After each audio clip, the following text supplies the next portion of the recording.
உத்திரமேரூர் அருகே ஸ்ரீ திரிசூல காளியம்மன் கோவிலில் ஆடி மாத விழாவை முன்னிட்டு நூற்றுக்கணக்கான பெண்கள் உலக நன்மைக்காகவும் மழை வேண்டியும் திருவிளக்கு ஏற்றி வழிபட்டனர். காஞ்சிபுரம் மாவட்டம் உத்திரமேரூர் ஒன்றியத்திற்கு உட்பட்ட திருப்புலிவனம் கிராமத்தில் அமைந்துள்ள ஸ்ரீ திரிசூலி காளியம்மன் கோவிலில் ஆடி மாத விழாவை முன்னிட்டு உலக நன்மைக்காகவும் சுமங்கலியாக இருக்கவும் மழை வேண்டியும் இன்று திருவிளக்கு பூஜை நடைபெற்றது. இந்த திருவிளக்கு பூஜையை முன்னிட்டு அம்மனுக்கு சிறப்பு அபிஷேகம் அலங்காரம் நடந்தது. பின்னர் சிவாச்சாரியார்கள் அம்மன் பக்தி துதிப்பாடி ஆன்மீக சொற்பொழிவுடன் திருவிளக்கு பூஜை தொடங்கப்பட்டது.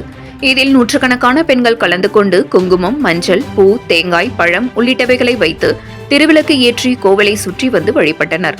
அதனைத் தொடர்ந்து அம்மனுக்கு தீபாராதனைகள் நடந்து பக்தர்களுக்கு பிரசாதம் வழங்கப்பட்டது. 7 Green News செய்திகளுக்காக உத்திரமேரூர் செய்தியாளர் சந்தோஷ்.